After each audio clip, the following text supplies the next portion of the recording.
Une victoire marocaine. Une victoire marocaine alors que le paquet est déjà là. Information, je vois le Maroc, la Belgique, Paul Thomas sur cette ligne, mesdames et messieurs. Paul Thomas est classé 3e. Il est sur le podium de ce jour. Et effectivement, nous sommes à la même étape pour Ouaga ici.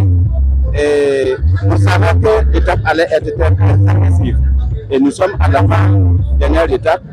Et là où il faut réellement faire attention avec les acquis.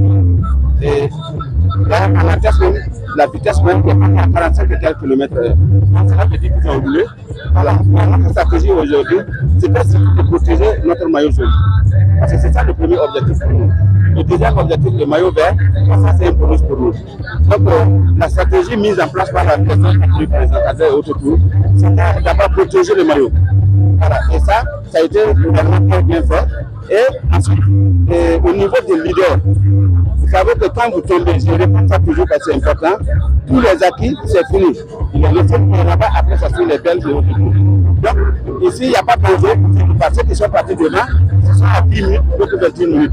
Donc, je crois que c'est la gestion rationnelle même de son énergie là, pour ne pas forcer, pour ne pas créer trop de problèmes, qui a fait que lui-même ne sait pas beaucoup français, le Burkinabé. Ça, c'est pour les acquis. Mais je pense que ça fait très bien pour eux, parce que c'est pour ceux qui là, ils sont réellement carrément derrière, et je crois qu'ils sont un peu économisés, en protégeant bien sûr le Maroc et en protégeant lui-même. Voilà, si bien que dans le sprint, il est venu 3e. Voilà, donc tu as vu le Marocain qui est venu premier, et ensuite le Cameroun qui est venu 4e, et lui s'est contenté à la 3e place. Son poursuivant est un peu long. Voilà, c'est pour dire que de façon tactique, c'était la conservation du maillot, la gestion rationnelle de son énergie, et ensuite minimiser les risques et pour réellement apprendre beaucoup de domaines. Alors, effectivement, la ville de Kaya échappe en tout cas des victoires. Mais peut-être ça pourrait s'expliquer au niveau des étapes. Nous sommes à la 9e étape. Peut-être si c'était la première étape ou la deuxième étape, il fallait avoir une certaine compatibilité des étapes, c'est plus que ça. Mais à la 9e étape là, c'est-à-dire que cette façon de cette stratégie de course là n'est pas comme les autres. Et si bien que il n'y a pas beaucoup d'engagement, la course est stratégique. Peut-être je peux expliquer ça par là, mais peut-être que ça viendra par le temps.